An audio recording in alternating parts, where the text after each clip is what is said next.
I'm going to give you a little background for the Electoral College, and let's look at the years that we're looking at, and that's right after the American Revolution, which is 1783.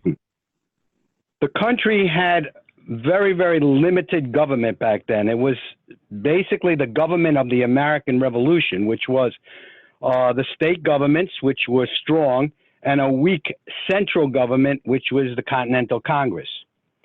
It didn't work. It was too weak. And there was an event which made for a change. One of the greatest things of the founding fathers were they were able to see things clearly and be able to make changes on the fly. And they saw that there was a problem with the way government was set up. And the thing that showed them the most was a revolt in Massachusetts called Shays' Rebellion. It was farmers who could not pay their rent, and the people who owned the lands were people in Boston, businessmen, and they were going to throw the farmers off their lands. And the farmers had nowhere to go to. Who was going to protect them? So Hamilton, Madison, Jefferson, Washington, and other founding fathers said that we have to come up with something to have a stronger central government. So they declared to meet in Philadelphia in the Constitutional Convention. Now, I'm not going to go over the Constitutional Convention. I'm only going to go over the election of the president. They decided that they needed a strong president. They did not want a king, and they did not want a prime minister. So they needed to have a president that would have strong powers that would be separated from the judicial and the legislature. So at the end of the convention, they decided, how are we going to elect this president? What will be the process? How should we pick him? So there was as with all Congress, there was a committee set up, which John Dickinson was a member, Governor Morris, James Madison, and they came up with a plan. It was complex, but it was a plan that the state legislatures would elect electors equal to the number of members of the House of Representatives and 2 senators. Once that was done, and there were days that they had to go over all of that, the next question was, who should elect the electors? One of the congressmen there was a man named James Wilson, who wanted direct popular election of the president. But he was in the vast minority. James Mason said it best: give people direct popular vote is like referring a trial of color to a blind person. They did not trust the American people with a direct election. So they came up with the state legislators would elect electors who would be responsible for the election of the president. And I'm not going to go into the, how it was going to happen and the dates and all of that, but that was the scheme that was set up. Now, the question is, why did they decide that? Well, I've looked into this. I've done some research, and one of the major things was the Roman Republic. They wanted to model the United States of America on the Roman Republic, and their fear the Roman Republic fell apart because of demagogues, people that were able to influence the mob, which we'll call the popular vote, and they would have tremendous control over those people. So that was one reason. Another reason was there could be cheating in the popular vote. How are you going to check everything that's going on from the 13 states? How do you know one state doesn't cheat, another state is honest, etc.? The other thing is that there wasn't really a setup of education here in America. We think of a public education here as always being here, but it wasn't. Jefferson understood this and said that, you know, we need a system of education to educate people in this country, because people who are educated would know how to elect the right people. They wouldn't be fooled by demagogues. So until we had a system of civics education, the nation was afraid of the popular vote. Now, that changed pretty quickly, though, because some states decided right away, like Pennsylvania, that popular vote would be the way they were going to go in electing a president. Now, 50 states later, all states elect through the popular vote, electors are elected, and then they choose the president. And if you remember the election of 2016, there was crazy talk, and I have to say this, it was crazy talk. And I'm not saying this because it was Democrats saying it, it was just crazy, of trying to change the electors. In other words, people who were elected to vote for Trump, the Democrats thought till, you know, whatever it was, December 15th, that they could change those people to vote for Hillary Clinton. And what they invoked was the fact of Trump was a demagogue, and that they had to right the electors to go to Hillary Clinton, which they did, by the way. But thank God no one did that, because that would have undermined the United States government. I'm not saying, you know, I'm not getting involved in the election. I'm just saying it would have underlined the United States Constitution, because the Constitution, in order to, there are people out there right now that are talking about changing to a popular vote, and I'm going to leave that to the other two speakers. But it cannot happen, and the reason it cannot happen is you need a constitutional amendment to change the system, because this is in the Constitution. So you would need the 3/4 votes of the states. You would need the Senate and the House of Representatives to go along. So this process to make a popular vote would take years and years and years, because it's part of the Constitution. It can't be changed automatically. So that's the historic background of this process. Thank you very much. Thank you, Jerry, and please stand by. All right, we've got our next speaker coming up, which is Trent England. And good evening, Trent. How are you? I'm doing great, Joe. Thank you. All right, we're gonna put you in view here in a minute. Just hang on one second. Okay. There we go. Okay, good. Take it away, Trent. Okay. Thank you so much, Joe, and thank you, Phil and Jerry. That was a great explication of the creation of the Electoral College, and I'm really glad to be here. And you know, I speak all around the country on the Electoral College and its importance, and a lot of things have been canceled, and it's inspiring to see that the Queens Village Republican Club is finding a way to continue to meet. And there are a lot of people on the call, and I'm sure there'll be a lot of people who will watch the recording. And so, you know, big kudos to the club leadership and membership for figuring out how to go forward in these challenging times. And I want to talk about two things.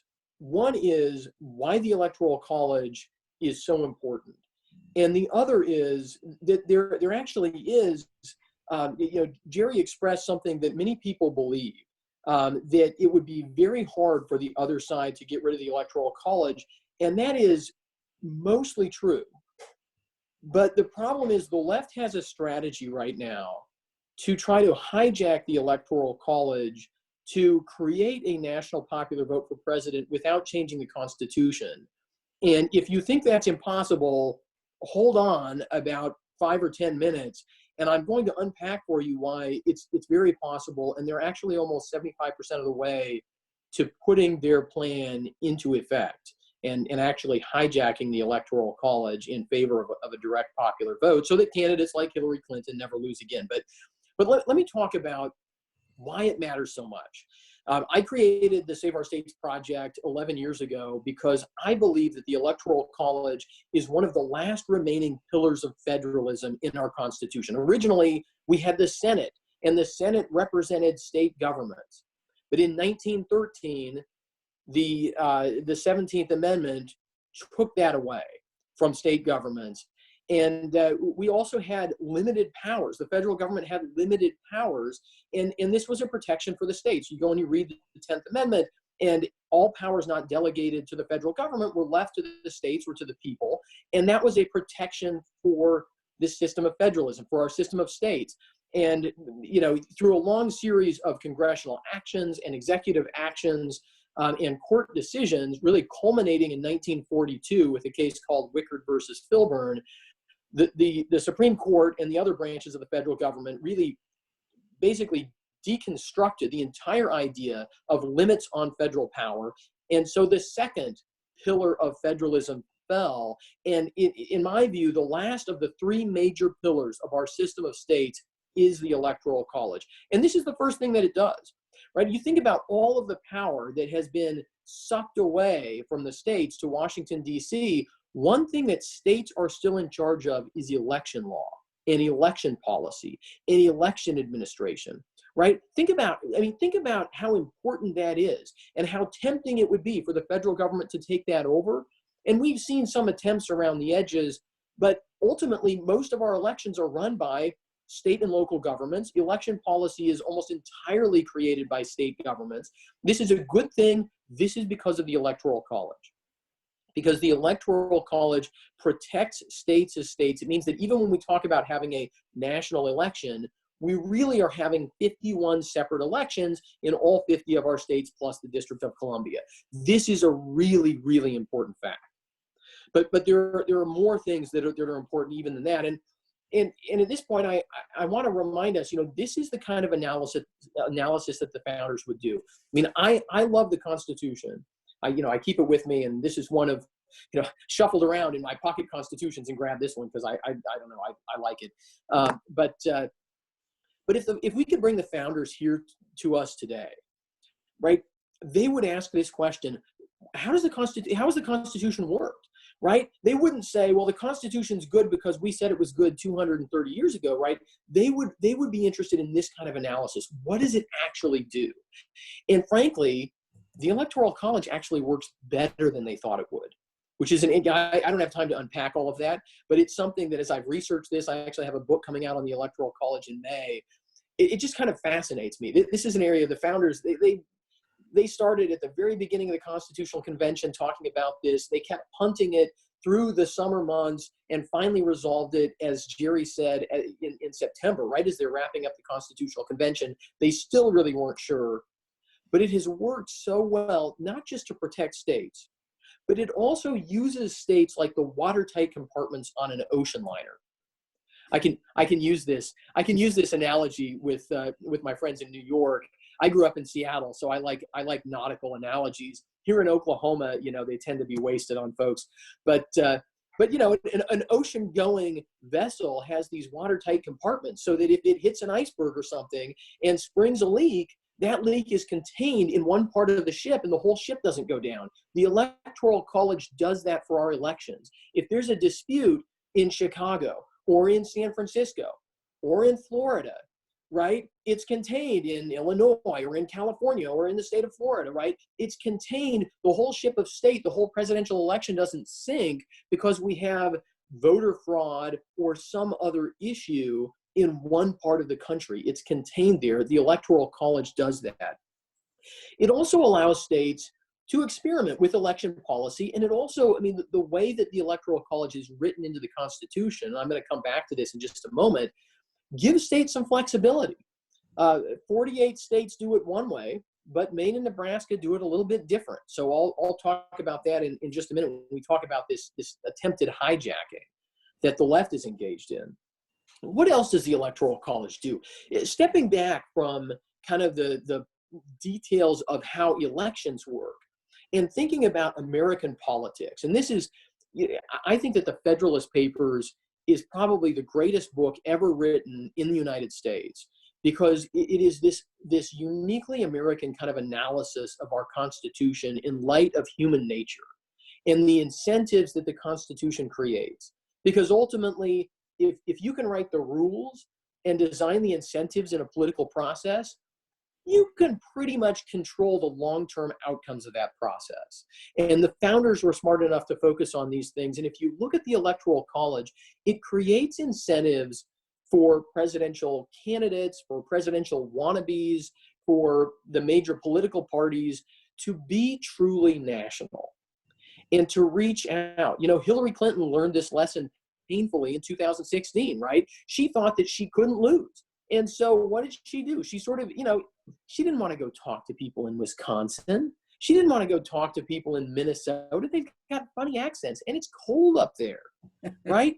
She ran up her vote total in California. She hung out with her buddies on the coasts and she ran up her popular vote numbers, but she got crushed in the Electoral College. Same thing happened to Al Gore, right? Al Gore couldn't even win his own home state.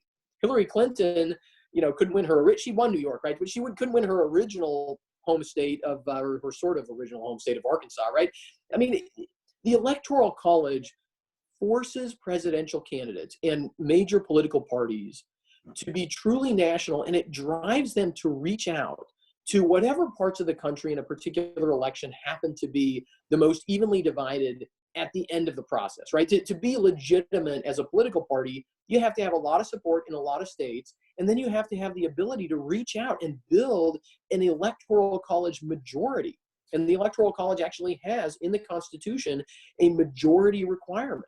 So you have to be able to cobble together a true majority of the electoral vote in order to become president. This is really important because it also drives us toward having really large coalitions. We don't have a bunch of splinter parties in the United States. We don't have 5 or 6 major candidates for president every year. We're forced as Americans to compromise with each other, build these big coalitions, and then find somebody who most of us either like or at least can put up with to run for president. In a lot of other countries, countries like France and Mexico that have more of a direct vote system, most countries actually don't have a direct vote system. They have a parliamentary system, which is even more indirect than the Electoral College. But in countries that do have more of a direct vote system, they'll wind up with a whole bunch of candidates. And if you followed the last French election, Emmanuel Macron in the first round had 23%, right? And so, and the second place candidate had 21%. So French voters, when they went to the polls in the second round, the final round of that election, were choosing between 2 candidates who a majority of the country didn't like, right? And people on the left tell us that that's a more democratic system. It's actually really absurd when we do what the founders did, which is to not just theorize about it, but look around at how different political systems work. Our system works really well. And systems like France and Mexico, or Iran or Russia, where they have a direct vote for their president, don't tend to work quite as well. Some of them obviously so. But even in a country like France, when you really dig into it, it's less democratic than our Electoral College. And if you go through the elections where there really are 4 elections where the popular vote result and the Electoral College result are different.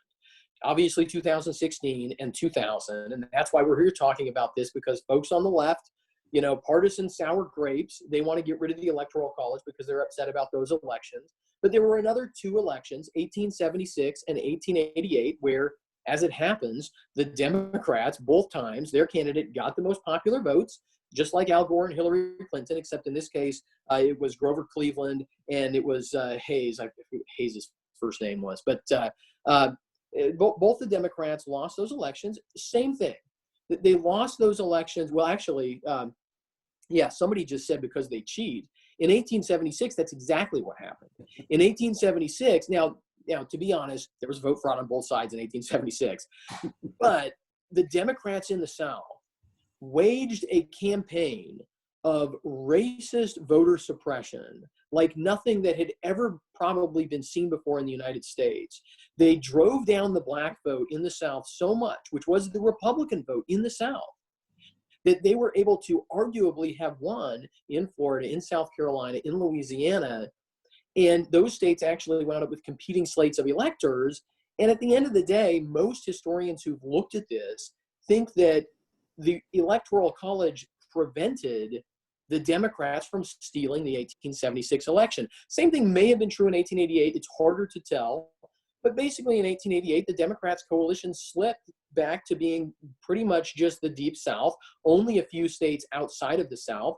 And like Hillary Clinton's urban coalition in 2016, it wasn't enough, right? And so the Electoral College after the 1888 election really forced the Democrats to reach out to people in places like Massachusetts and New Jersey and New York and in the new Western states, forced them to rebuild their party as a national coalition. Again, this is a good thing. It's not a bad thing, right? And what we hear Democrats basically saying today, at least the ones who want to get rid of the Electoral College, is we don't want to be a national party. We don't want to have to talk to people in Michigan or in Wisconsin or in Iowa, right? We want to be able to win by driving up the vote totals in places like Los Angeles and Chicago and in New York City. Sorry, you guys have to deal with all those Democrats in New York City, but they want to be able to drive up the vote totals in those places, potentially cheat. We've seen what they've done with election laws in places like California, where they have practices like ballot harvesting, where, you know, I mean, I don't even know how anybody defends a practice like ballot harvesting with a straight face, right? I mean, we've spent 200 years in our country trying to move towards having safe secret ballot elections for people, and now in a couple of decades we're seeing in places like California the Democrats take apart all those protections and basically recreate a world where they can have these party machines that basically control people's ballots without people ever even seeing their ballots, right? So I mean, we can see what they want here. Now, how are they trying to do this? How are they trying to hijack the Electoral College? This is really important to understand. This is something that I stumbled across in 2007. Because in 2006, a group of major Democrat donors and 3 Democrat law professors came together and created something called the National Popular Vote Interstate Compact. And interstate compacts are a kind of state law. So this is the kind of thing that happens not in Washington, D.C., but happens in Albany. And it's a kind of state law that creates a contract with other states, an agreement with other states. States use this for like water rights and regulating bridges that cross state lines. States do this all the time, but usually on things that are very mundane. What they realized is maybe they could get states to agree to ignore their own voters and instead to give away their electoral votes based on the national popular vote total. Right now, if you can do that, and I'm going to talk about why they may be able to do this. If you can do that, you can leave the Electoral College in place, but turn it into a kind of a zombie, where it's forced to mindlessly rubber stamp the popular vote result, right? And so here's the issue. This is an idea that's so dumb, in a sense, that James Madison never worried about it. James Wilson, Gouverneur Morris, George Washington, they never thought that state politicians might give away their state's vote in presidential elections. The provision that they wrote into the Constitution says this, and this is in Article 2, Section 1, second paragraph, if you want to look it up. It says, each state shall appoint in such manner as the legislature thereof may direct a number of electors, right? Each state has presidential electors. The legislature determines how those electors are appointed. In 48 states and the District of Columbia, we have a popular vote, and whichever presidential candidate wins the most popular votes, that party has their presidential electors selected. Their presidential electors cast their votes for that candidate, right? Pretty straightforward. It's a 2-step democratic process, but Maine and Nebraska do it a little differently. Maine and Nebraska do it by congressional district, and you can do that. Some states used to have electoral college districts. Some states used to do them proportionally, or the legislature would just directly appoint them. States have this flexibility. The founders never, again, they never thought that a state would just say, well, we don't care what our people think at all, right? The process was designed to reflect the will of the people in the state in some way, right? But these law professors, these big Democrat donors, including Jonathan Soros, George Soros' son, they came up with this interstate compact legislation. And it says that if a state passes it, that state agrees to choose its presidential electors, not based on anything that happened in that state, but based on the nationwide result. If you can get enough states to do that, Al Gore would have won in 2000, Hillary Clinton would win in 2016, Alexandria Ocasio-Cortez will win in 2028, right? I mean, this is the recipe to turning presidential elections over to the Democrats' coalition of major cities on the coast, right? And shutting out people, shutting out Republican voices in New York, but especially shutting out voices of people in places like Oklahoma, where I live today, right? I mean, this, in a way, you've got to give them credit, right? This is genius. I mean, they think found a loophole in the Constitution. And is it maybe unconstitutional? Perhaps, right? Would a court maybe strike it down? I mean, it's a jump ball. Nobody ever had thought of this idea before about 20 years ago, right? I mean, literally, there's no writing on this. Nobody had ever suggested you could do this legally. But when you look at the Constitution, I can make a good argument for why this should be unconstitutional, but I do not trust federal judges to strike it down. And many conservatives look at it and just say, as a textual matter, I don't think a court should strike it down, even though it's a horrible idea, right? Not every bad idea is unconstitutional. So that's the National Popular Vote Interstate Compact. They launched in 2006. I found out about it in 2007, started working against it, created a group called Save Our States in 2009. We have been campaigning around the country against this as hard as we can, but it has passed in 15 states. They control now 196 electoral votes. They need 270 electoral votes to control presidential elections and to put their plan into effect, because they also were very smart. They wrote a trigger into it. So even though New York has passed this, California has passed this, Illinois has passed this, right? 12 other states and DC have all passed this. It doesn't change the law in New York or any other state until they hit the magic 270. If they hit 270, that's an electoral college majority. Their National Popular Vote Compact would take effect. They would take control of presidential elections. Because it technically hasn't taken effect yet, nobody can sue. I can't go to court and challenge this until they hit 270. And at that point, they basically have won, right? So it's very dangerous to rely on a court challenge. That's why we work in state legislatures against this. Right now, this is on the ballot in Colorado. They jammed it through the legislature there last year, right after the Democrats took control. We've got it on the ballot now for a referendum. Hopefully people will repeal it there this November. But there is real concern that over the next year or two, that the left could get to a point where they actually fully hijack the Electoral College. And so that's why I'm here. That's why I'm just so thankful to Joe and Phil for hosting this event to talk about this. I know we're going to leave lots of time for Q&A at the end, and I'm sure there's lots of questions about this National Popular Vote strategy. I think Nick's going to talk a little more about it. So I'll leave it there and look forward to your questions in a few minutes. Thank you so much. Wow. Thanks, Trent. Thank you very much. Nick, I'm looking for you now. There we go.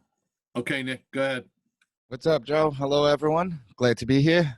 Yep. So I am going to piggyback off Jerry and Trent, and they did a great job. And Trent was right that, you look back 25, 30 years ago, we wouldn't be having this conversation. And the question becomes, why are we having it now? And it's because most people don't know the country. They don't know the Constitution. They don't know the importance of the Electoral College.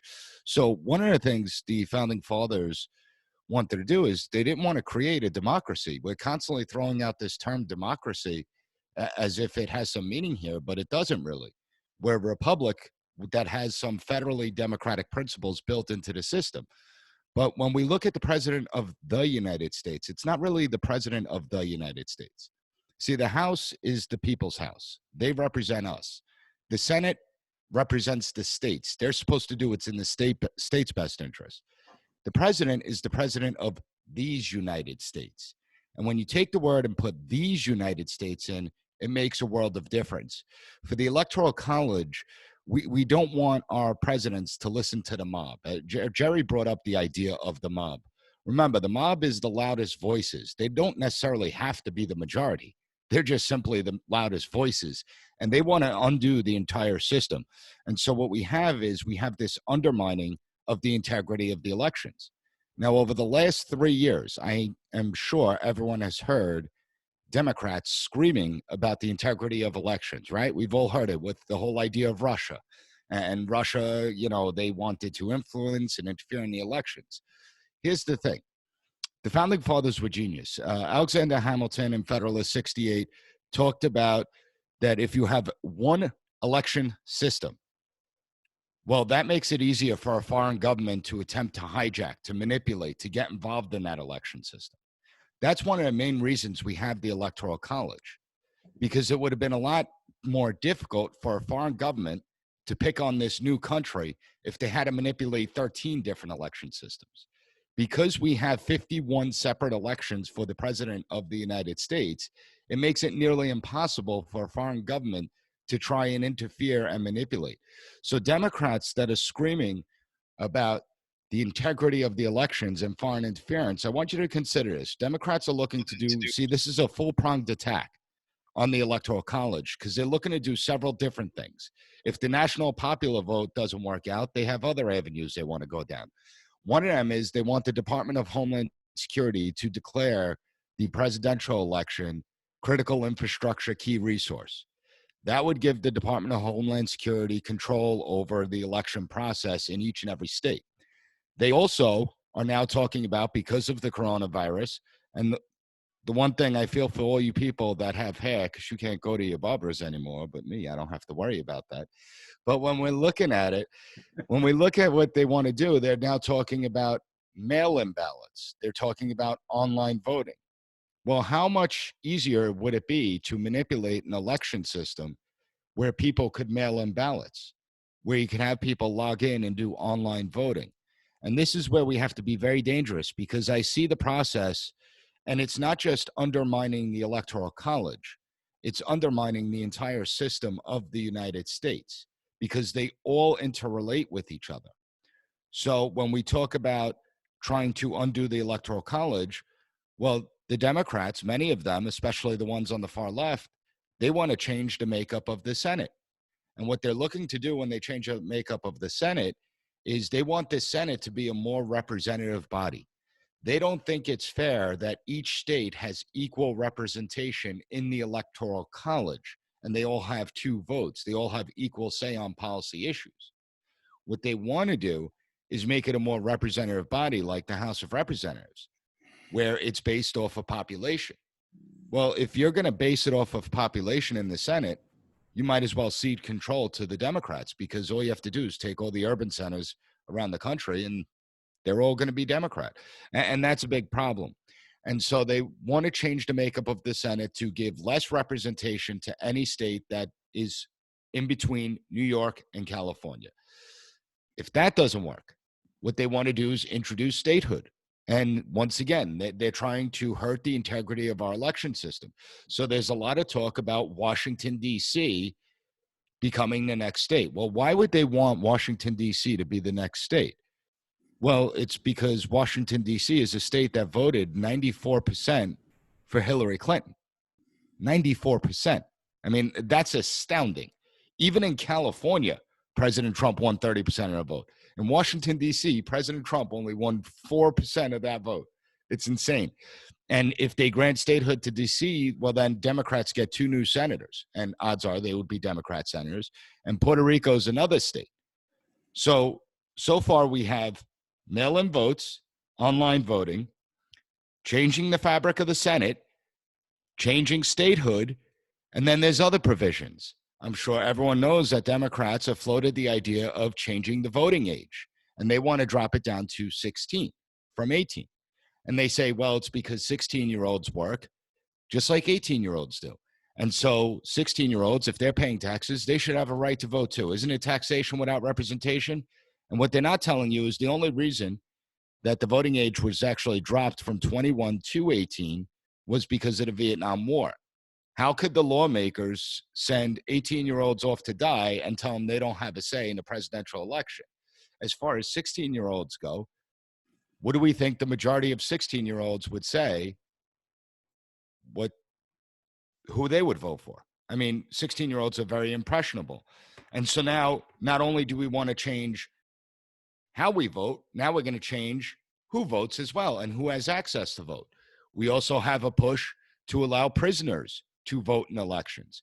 And this is very dangerous. Now, to me, anyone that has done their time, anyone that has served their sentence and is released back into the society, they should get their constitutional rights back. They should be allowed to vote. But that's not what Democrats are proposing. They're proposing to actually have prisoners vote in a prison system. First of all, how many towns have a larger prison population than they do population of residents? And how could that dramatically change things? Secondly, who do you think prisoners would vote for? Well, they're going to vote for the candidate that's going to be offering to let them out of jail. Well, who are the candidates that are letting them out of jail? Well, New York, if you look, it's Governor Cuomo and Mayor de Blasio. And so they know that they're the ones that will benefit from this type of law. And they say that voting is a fundamental right. Yes, but when you violate laws, you lose your rights until you serve your sentence. So we're changing the eligibility to vote.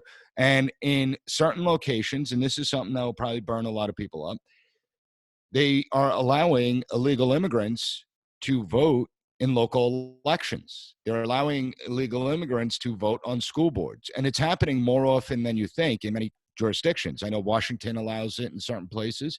California does. Maryland does. So it's already here.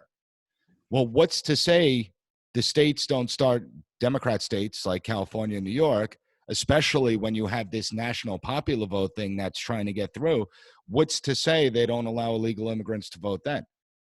Now, mind you, there are 22 million illegal immigrants in the United States, between 20 and 22 million. That's an MIT study, and that was a Harvard study, so not your bastions of conservative thought.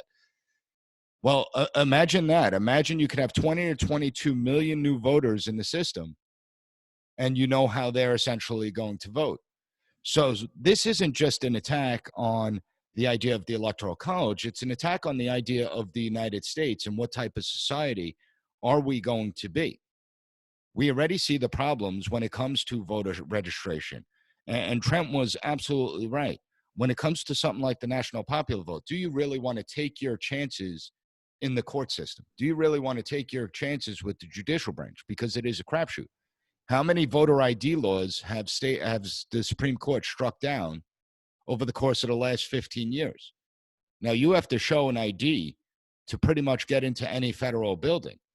As a matter of fact, to get on a plane, you now have to have the real ID or a U.S. passport to travel domestically. To get into a courthouse, you need ID many of the times. But now we're saying, well, not we, Democrats are saying that we shouldn't have voter ID laws because not everyone can get an ID, and it's burdensome to have to go to the DMV to get an ID, and it disenfranchises minorities, and it disenfranchises poor people. And see, what states should start doing is not only should we pass a voter ID law, but DMV will come to you and take your picture right at your house, right at your place of work, wherever you want us to go, and you'll get the ID free, because then you can't argue it's a burden. Right. But we're seeing the problems when it comes to trying to get voter ID laws through. We're seeing problems with registration rolls. The registration rolls are never checked. If you die, Social Security gets notified instantly that you're dead. The second that death certificate is printed, Social Security will know about it because they want to stop the paychecks. However, the Board of Elections will never be notified. And so you'll have people left on the voter rolls that have been dead for years. You'll have people that are legally registered to vote, because what's happening in more of the liberal states, you have these voter drive, the voter registration pushes. And we know for a fact, you go to DMV in New York, now we know illegal immigrants can get driver's license, Well, they're also going to get a voter registration card with that. And they're going to be told, hey, fill that out. Now, it doesn't mean they're actually going to go and vote, but there's nothing that prevents them from voting. So when we look at everything that's going on, you want to talk about the integrity of the elections. We have a big problem in this day and age, and nobody's speaking. We're speaking about it, but we need to broaden this out. We need to speak to more people about it, because once again, it's not about undoing just the Electoral College. It's undoing the fabric of the United States. And that's why we have the president of these United States. If we leave it to a popular vote, mark my words, all you need is every major urban area and a few suburban areas to become president. You don't need to win one single state. How can we call ourselves the United States if the majority of the states don't have any say? Nick, I'm speechless. I try. Yeah, well, you and Trent and Jerry did a very good job. Trent, can you hear me? Yeah, I can hear you, Joe. All right, and Jerry, can you hear me? Yes, I can. Can you hear me? Yeah, I can. All right, so we've gotten a number of different questions. I'm going to start with what was submitted prior, and then if we have time, we can get to the others that are online. And there's one here that online I see I'm going to try to get to. Here's the first question, guys. And why don't you we start with Jerry, go to Trent, and then go to Nicholas. And we'll try and run it that way, okay? How can the U.S. conduct national elections and guarantee the integrity of the vote if we are still living under the same virus conditions in October and November? Well, my answer to that is I don't think that we could possibly sustain these conditions till November. Because of economic conditions there would be a total drop of the whole economy of the United States. So, I am very confident that we'll be able to lick this, and within a, reasonable time, hopefully by May, possibly the latest July. So I am not even thinking of that, because the country there wouldn't be a country left. Thank you, Jerry. What about you, Trent? Yeah, I mean, I tend to agree with Jerry just on where all this is going, but I also think it's important to point out to our fellow Americans, right? There are people in other countries who go to the polls at risk of being blown up by terrorists, right? Or shot or otherwise attacked. I mean, I think this is one of the reasons why I really strongly oppose the move to universal voting by mail. It's really important to allow people who can't leave their home to be able to cast a ballot in some other way. I'm not against that. But the shift to all postal voting has devalued elections, and I think we need to get back to people voting on one day all together at the polls, and recognizing that if it takes some time out of my day, that's an okay thing. I mean, this is a profound act that we go through every couple of years, and in presidential elections every 4 years, to choose the person who not only the president of the United States, but who we have long considered to be the leader of the free world. And if we can't figure out how to do that with this virus running around, shame on us. Yeah, well, we're getting a lot of experience here in New York City, Trent, about how elections can be manipulated. And, we have early voting, we have mail-in voting, we have all sorts of different kinds of voting. And, I won't go beyond that, because that's a whole nother conversation. But Nicholas, let me go to you. What do you think about this and the coronavirus still being around November, October? Well, I think Jerry had it absolutely right. I mean, if we're on lockdown in September or November, we're not going to have a country anymore. I mean, it's game over. I'm already getting concerned, and I think that we're going to be living through some difficult periods. I think that I'm seeing a lot of instability internationally over this. The global economy is done with, and you have the United States, certainly we're going to suffer. Thank God we're the United States, though, so we'll fare better than other places. But, you know, the idea, see, what really gets to me is we have this, the scope of participation in the United States is 100%. 100% of the people could participate in the political process. Voting's not the only way they participate in the political process. There's a number of other ways. However, if you look at voter turnout, though, the voter turnout of the United States is abysmal, to say the least. I mean, for local elections, it's, you know, between 10 and 20% of those that are registered to vote, so it's even lower than that. And even in presidential elections, it's what, 55% usually, and that's only of people registered to vote, so it's actually lower than that. If we have something like the coronavirus and lockdowns, I don't like the idea of postponing elections, but then again, I'm someone that I think that we're going to have to start getting the economic engine starting to run soon. I understand how dangerous the virus is. I understand that it does kill people, but I think that you have people like Governor Cuomo that's looking at it where he's not seeing any sales tax money coming in. There's no tolls being paid. There's no tickets being given out, no permits being purchased. You can't keep this going on all that much longer. And I would say you got calls behind the scenes going on right now talking about how to open this back up and do it in a responsible way. So let's hope that that's what's going to happen. Okay, thanks, Nick. I appreciate that in more ways than you know. Here's a question from our club president.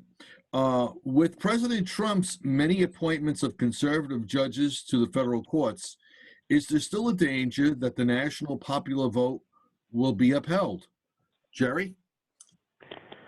Well, I sort of disagree with Trent because I still believe in the system itself. You have to. As a person who, you know, sees that the country is not made up of just Democrats and Republicans. There are other people out there that have views that are not necessarily the party. And I think the Constitution is something, in my opinion, as a historian, that binds us together.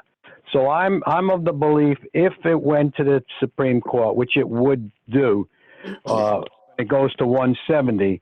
I think that the judges would agree on the fact that it is illegal to do that, that it would be against the founding fathers. Because if they were to say that, you know, they went along with that system of different than the electoral system, that the rest of the country would not be, they would be up in arms. Because the country is not just made up of Republicans and Democrats; it's made up of Americans. Thank you, Jerry. Trent?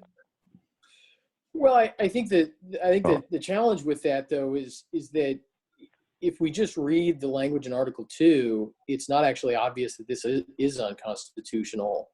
And as I said, not every bad idea or everything that goes against the founders' wishes is necessarily unconstitutional. It's a much closer case than Obamacare. I guess I put it to people that way. Obamacare is a pretty straightforward constitutional case, and yet the Supreme Court 5-4 got it wrong. This is a much harder case than that. What was Joe? What was the original question? I apologize. Yeah, I'm sorry. With President Trump's many appointments of conservative judges to federal courts, is there still a danger that the national popular vote will be upheld? Well, yeah. So I think I did answer that then. I mean, I never put my trust in federal judges. I think that's I think that's the wrong way to look at it. The hell of a poker game, huh? Yeah, no, that's exactly right. Think with the trigger mechanism that they built in here that makes it so that you can't sue until it already has taken effect. I think, I mean, it's the kind of issue where everybody on the other side doesn't have a problem with it. And people on our side are split. I mean, I've talked to some Constitution experts on the right who look at this and say, I think the Constitution allows this kind of, quote unquote, state experimentation, even though it violates the founders' intent. It's the kind of issue that would split. I used to work on Supreme Court issues and nominations at the Heritage Foundation back a really long time ago. And when Clarence Thomas and Justice Scalia when Justice Scalia was still alive and on the court, there were certain kinds of cases where they would disagree. And it tended to be where the text of the Constitution and the original intent didn't, the text was maybe a little bit more open, but if you understood the original intent, you could say, well, this shouldn't be allowed. Justice Thomas tends to look more to the intent of the Constitution. He looks at the Declaration of Independence and the ideas of liberty. Justice Scalia, who was a great justice, tended to look more to just the text and say, look, I think I should just interpret the text as the text and ignore those other things. And this is the kind of issue where I think Justice Thomas would vote against the National Popular Vote Interstate Compact, but I think a justice like Antonin Scalia, may he rest in peace, might have been more open to saying, look, it's the political branches to protect us from terrible ideas like this. Yeah. Nicholas, what do you think? Well, it's an interesting question because it's a conflict. So I'm someone that's a big believer in states' rights, that states could determine their own destiny. And a lot of Republicans and conservatives do believe in states' rights. But yet here's a case where we're saying these states don't have a right to the National Popular Vote Compact. And this is the conflict that I think exists. And this is why it would be such a danger to have it in the court system, because nobody would have predicted that, Chief Justice John Roberts would have been the deciding factor on Obamacare. Everyone thought Kennedy would have been. And that's where it becomes interesting. As far as the national popular vote goes, I do agree with Jerry that it's simply Americans. We shouldn't identify as far as political parties. Most Americans don't see themselves.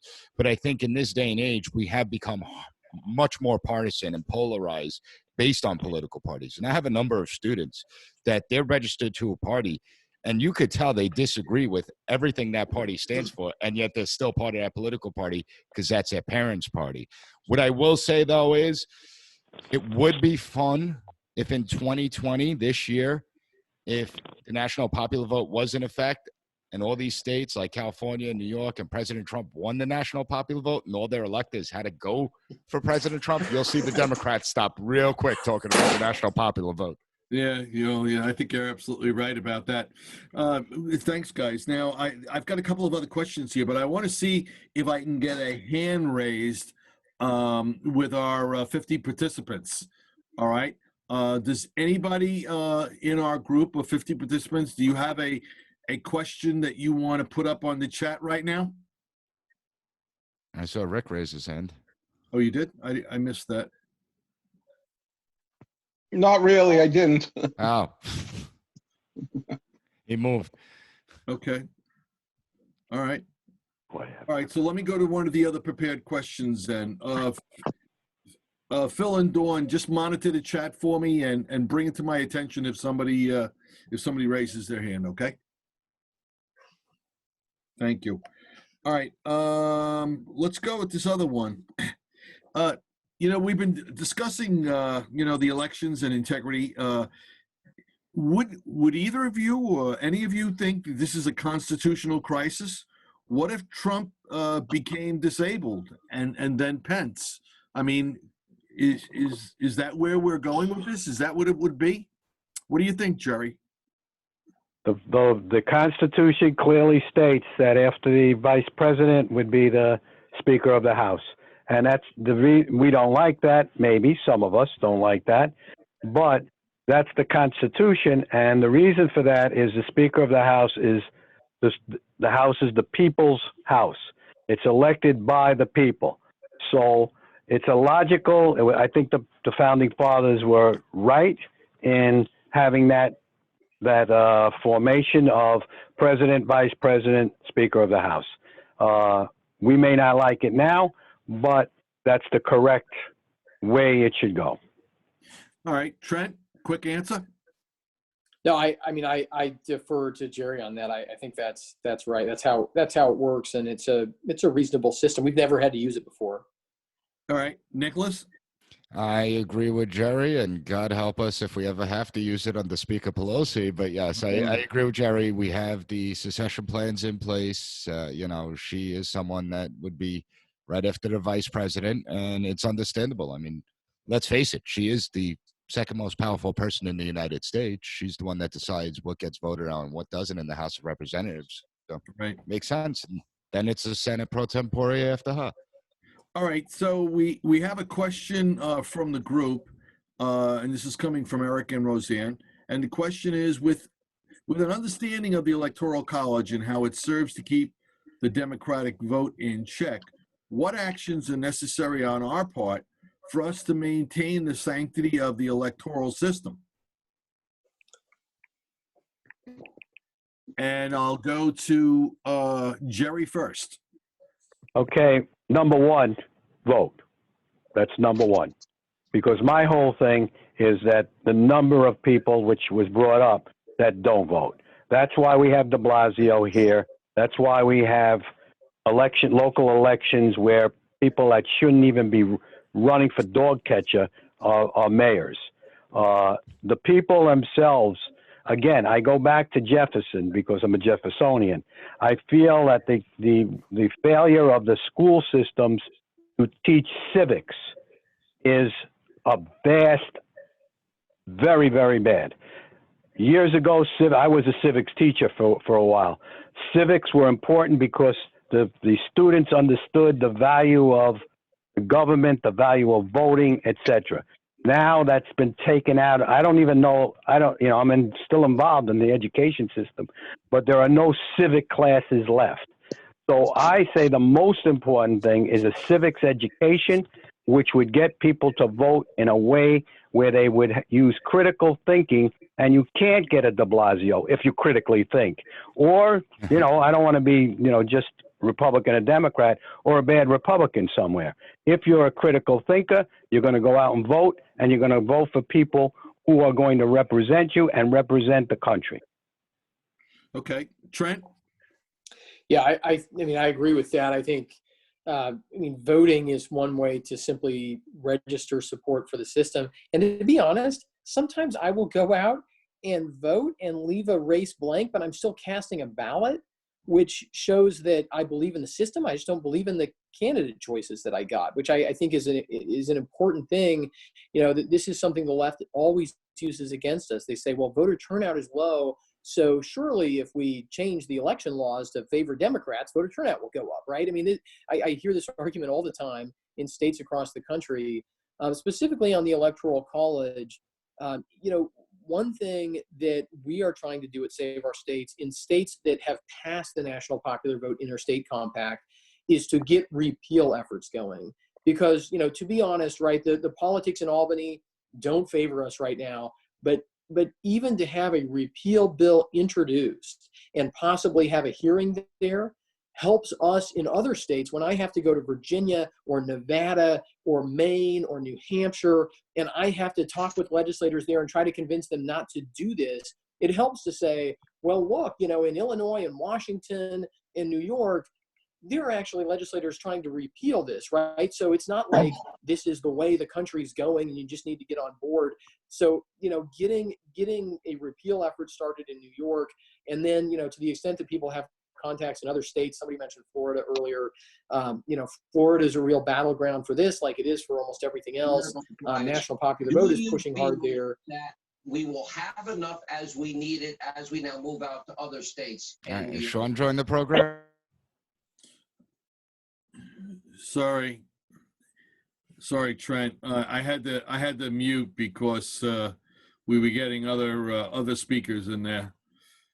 Just hang on one second. I wasn't sure if somebody was asking an additional question, but there is a lot that we can do. Again, it's a state issue, and one way people can just kind of stay up to date on it. We run a Facebook group. I saw John Crawford's in the event here. He runs another Facebook group on this. We all work together and try to just push out information that people can then turn around and share on social media or in your email lists to educate people about why the Electoral College is so important and what this threat is. Yeah, I do think, and I'm gonna comment here, Trent, because I think a lot of what we're doing with the Queens Village Republican Club, and one of our reasons for going to the online format and allowing it to open up not only in Oklahoma but and New York City, but also on Long Island to anyone who wanted to join, was to provide that level of education. And this is for lack of a better word, civics education, because you three people are kind of providing the fundamental basics of how our country is run. All right. You know, some people come out and say, oh, I don't vote anymore. I don't believe in any of the candidates. But when you do that, you're the foil for the Democrats taking over the whole process. So, so that's a big deal. Nicholas, I didn't want to miss you there. Your thoughts? Yeah, I'll say two things. First, as far as the idea of civics goes, everyone needs to actually take this issue up more. We need to focus on it more because I've been teaching for now since, I don't know, 2006, so 14 years. The students are coming in with less knowledge about American government. More and more every year, it gets worse and worse. And if you don't know about our country, if you don't know about our Constitution and the Declaration of Independence, how can you have an appreciation for it? And so that's a big problem that I see. And if you don't know that, how are you going to know the Electoral College? So that's a problem. On the flip side, I do want to sit there and I do want to take Republicans to task to a certain extent, especially in places like New York and especially places like California. For years, Republicans haven't gone into communities that have been waiting to hear a message. They've tried to avoid certain communities that they disagree with. And so Republicans have to start connecting. They have to start going into communities that make them uncomfortable, not dictate to those people how they should believe, but ask those people what their concerns are, what their priorities should be. Start speaking to them, put an olive branch out to them, because you could show that Democrats have done nothing for those communities for 50 years. And there are ways Republicans can make inroads. And I saw a comment in the chat about how, as a Republican, you may be wasting your vote in New York. You're not. If you go into communities, believe me, I speak to all demographics, all socioeconomic backgrounds. The message is there. You just have to talk to the people. Right. And you can't run away from the fight. You've got to be in the fight because we are, you know, people think it's kind of corny sometimes, but this is about saving our country, and it's about being in the fight. Because if we let go of Queens, or we let go of Long Island or parts of Oklahoma, then we're just giving we're ceding the ground for the other argument. All right. Rose had a great question. How do we get states to make sure civics are taught again? Jerry? Hello, can you hear me? We certainly can. Okay. The problem is, it's a bigger problem than just going into the schools and saying to teach civics again, because a lot of the state regencies are control. You know, this is a thing of mine. I've always believed the problem with the Republican Party, and has been that we have looked the other way as the academic community has become more and more left, and so. Instead of, I remember with Phil and I would go out there and talk about academic freedom. For instance, there are colleges where, I don't know CUNY, but I'm sure only 4% of the CUNY professors would classify themselves as Republican or conservatives. So the problem is to go to local school boards colleges are tougher to do. A lot of the private schools still teach civics, still are okay, but a lot of the public schools in certain public colleges in certain states are beyond. They're off the, it's like Columbus, off the earth. But that being said, it's going to your local school boards and electing people who want to have civic education again, who want to have critical thinking in the high schools and the junior high schools and the elementary schools. So what you do is you go to these local school boards for the lower grades and you say, what is the civics education in our school or our school district? That puts pressure on them to say something. It's a lot harder in CUNY. It's a lot harder in SUNY or the college system in California, obviously, or Massachusetts. But that's what I would do as a parent. Go to those meetings. And if the people that are on the boards don't listen to you, vote them off. All right. Thank you, Jerry. I'm looking at something else here that just came up online by George Levy, and don't let me forget it because he's got a comment there. Trent, what do you think about that? Introducing civics into the schools? Yeah, no, I mean, I think that's exactly right. I guess what I would add to that is sometimes I think that that maybe history is a way to, civics can be a flashpoint, and I think sometimes can give. I mean, one of the challenges we face, just to be blunt, right, is that it's not just our universities. I mean, a lot of K-12 teachers are very much on the left. And I've always struggled with this because, I used to work on education reform in Washington State. Now I work on it a little bit in Oklahoma. The group that Save Our States is a part of is really focused on education and school choice. And you can only do so much by asking, basically, you wouldn't bring a socialist into your home to teach your kids civics and say, well, they're learning civics, right? And I think there's a problem in the public schools. When we push public schools to teach civics, sometimes that just means that socialists are teaching civics to our kids, and that doesn't necessarily help us at all.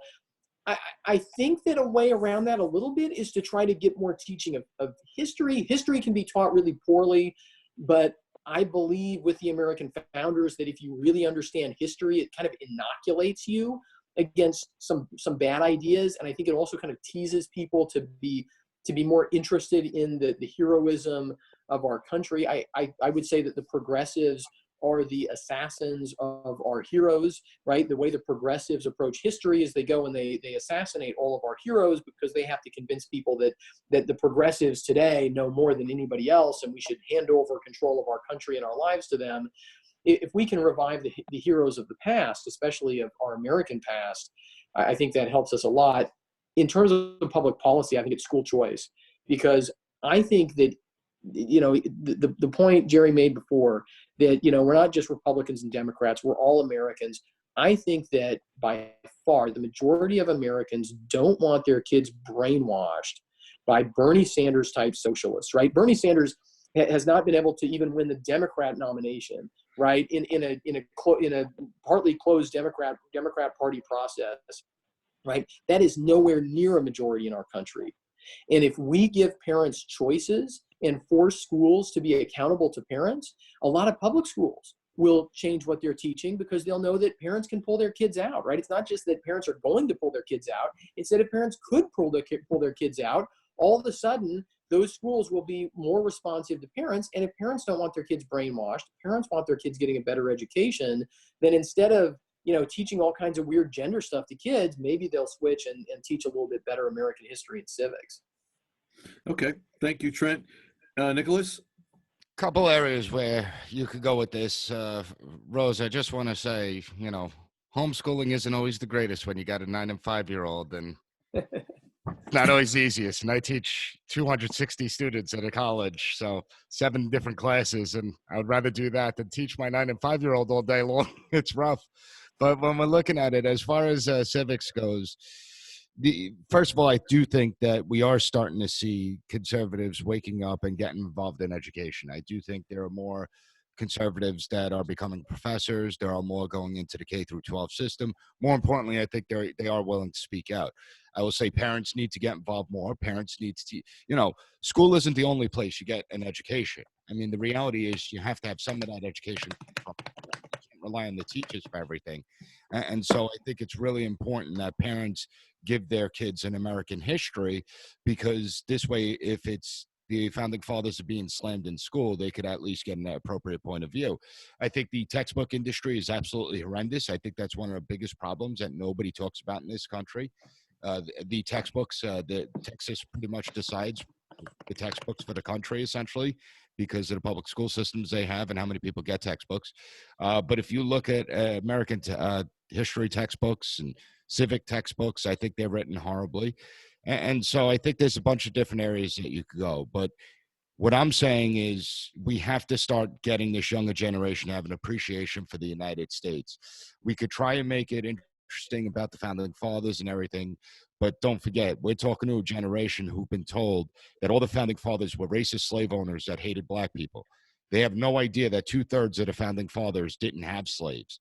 They have no idea that slavery was discussed heavily at the Constitutional Convention. They have no idea slavery was put into the first draft of the Declaration of Independence. And they don't know that, President Jefferson forced through legislation in the Congress that would outlaw the slave trade in 1808. They have no clue about things like that. And it's because we've allowed these left-wing ideologues to pretty much brainwash the kids and move them towards this idea of socialism. Thank you, Nick. And I think you're right about that. I'll go back to my police days and Sergeant Foster, and he used to say, repetition, repetition, repetition.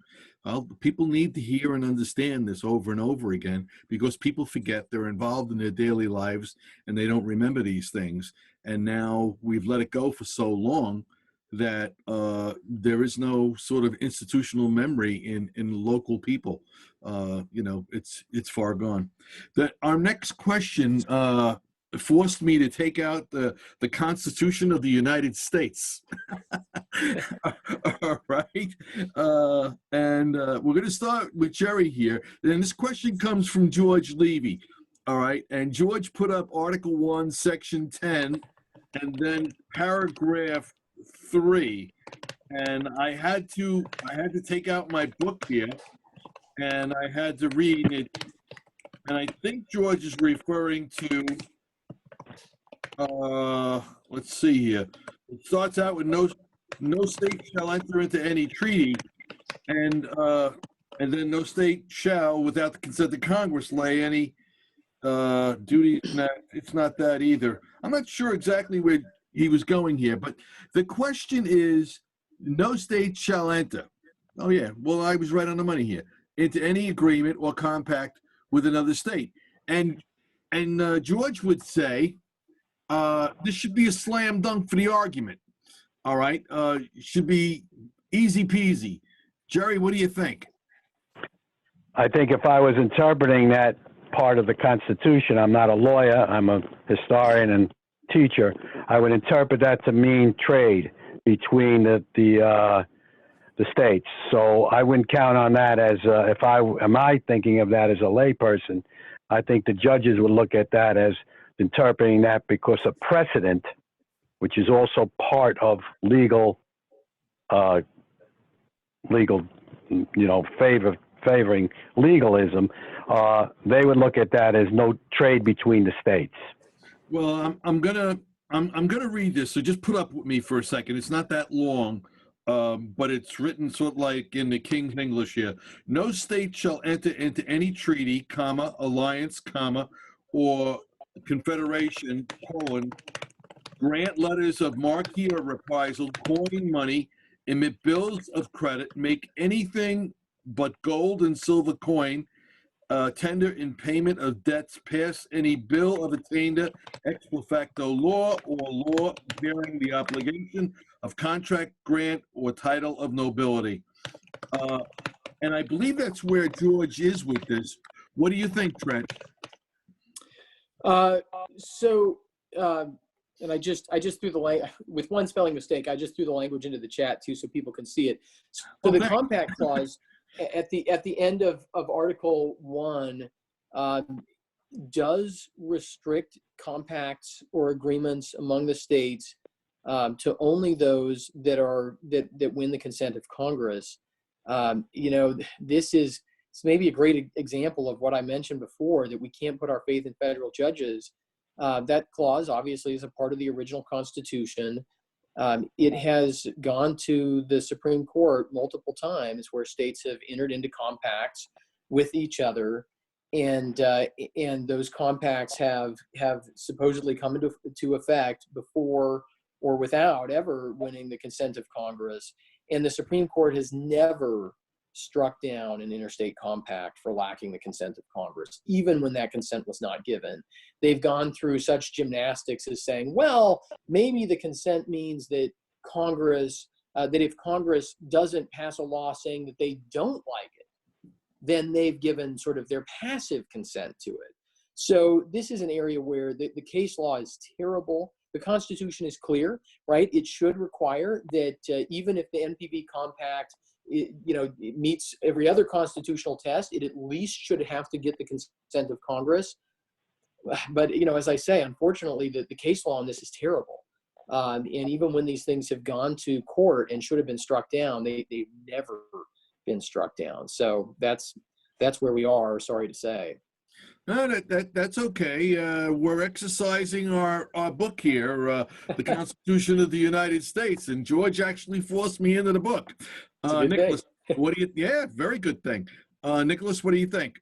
Well, I think that if you're looking at Article 1, Section 10, I think it falls more into the commerce and foreign policy area, foreign dealings area with the states. And if you jump over to Article 2, Section 1, subsection 2, you'll see that's where it talks about states and electors. And basically, the Constitution, the states get to decide how they choose their electors. And if their electors are bound, that's all left up to the states. So the states can get really creative. It's not to say that the Supreme Court wouldn't rule the national popular vote unconstitutional, but it is to say that the states do have a far-reaching decision in how the electors vote. They have far-reaching decision in who the electors are going to be, how the electors are selected. States have a lot of power. And that's the idea of federalism, that you have, the powerful state entities, the powerful federal government that are separate from each other. They're going to operate independently of each other. And they don't necessarily rely on each other. I mean, it's changed, obviously, since its first founding. Now states are heavily reliant on the federal government. But I think that it's a crapshoot when it comes to the Supreme Court making a case of whether the national popular vote in any compact would be unconstitutional or not. I think it's a 50-50. And I would say that with the current court, the way it sits right now, that it's a 50-50 gamble if it ever got there. Wow. All right. Let me see if I can find. Okay, there we go. All right. And let me find. There he is.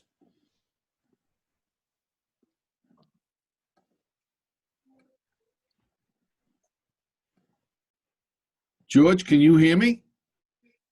Yes, I can. Any questions on that? You want to follow up? Well, I mean, just to say, I agree with the notion that the Supreme Court's always a crapshoot. That the Supreme Court, it's ironic that the court has, will have no trouble taking black and white in something like the 14th Amendment and reading into it a whole host of things that is not there. Meantime, they would have trouble looking at the black and white or black and parchment from Article 1, Section 10 and not seeing the same words that we all see. Yeah, it's one of the things I was saying earlier, George. It is, it's a horrible thing to do a roll of the dice on, right? If it doesn't roll our way, we're taking a hell of a gamble by bringing it into the courts. Correct. Yeah. All right. Good question, George. Thanks. Thank you. All right. Bye now. All right. Where are we? We're looking for another question, and then I think we're going to call it. All right. Phil, can you hear me? Or Dawn, do we have another question that we want to put out to the fellas before we call tonight? Maria Andriano's had her hand up. I don't know if it's still up. See if Maria still wants to ask her question. Maria, are you there? Maria? I'm here, sorry. That's okay. That's all right. Did you want to ask a question? No, that was up by mistake, sorry. Anna, it's Maria from Analytical Check. Ah, okay. Go ahead, Maria. Maria from Analytical Check. Go ahead.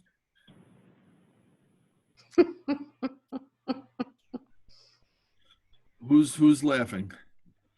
That's Dawn. Oh, okay. All right. So Sorry. let me see if I can get Analytical Check here. She should be at the top of the. All right. Go ahead. No, I had just put, because I wasn't sure if people could see, people's raised hands. When I saw someone raise their hand, I also put it in the chat to try to help out. Yeah. So I didn't have a question. I had just noted that she had her hand up. Oh, okay. All right. That's fine. All right. That's So, why I got pulled into it. all right. No, I appreciate it. All right, everybody. So I'm just going to share the screen and do the formal meeting here. We thank Jerry Matacotta for coming with us tonight and taking part in our presentation. Don't forget, during these trying times, if you're calling 911, it's for a police, fire, and medical emergency only. All right, take yourselves off mute. All right. We thank Trent England coming in and giving us his wisdom, founder of Save Our States. And it is all about we the people, everyone. Please put yourselves on mute. All right. And we thank Nicholas Giordano, who's been with us on a number of times, and hopefully will be with us here in the future as well. We want to put up this slide. We hope everybody reads it because it's important for us to prevent spam. Anyone who's given us your email, you're consenting to receiving our email notices. If you want to be removed from our mailing list, you must write to us at info@qvgop.org. Thank you. And now is Reverend Seeker on the line?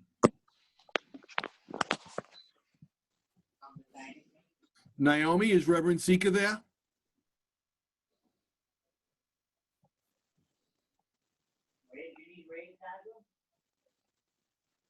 Naomi?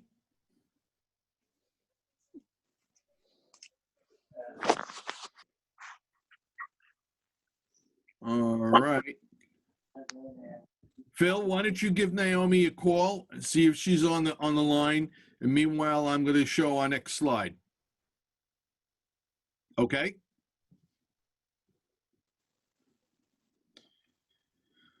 All right. We want to thank everybody for attending tonight. We look forward to seeing you next month. Remember, donations to our club are welcomed, and it helps us continue the mission of our club. Please go to qvgop.org. Our main meeting is coming up shortly, and we hope to have some dynamic speakers focusing in on China. All right. That is where we're going with next month. Now, if we haven't gotten, let's see here. And thank you for your blessings, Lennis. Appreciate that. All right. If we have nothing further, Phil, are you there? Yeah, I'm here. I'm here, right. Joe. You want to end it up? Yeah, sure. Well, I want to, thank our speakers.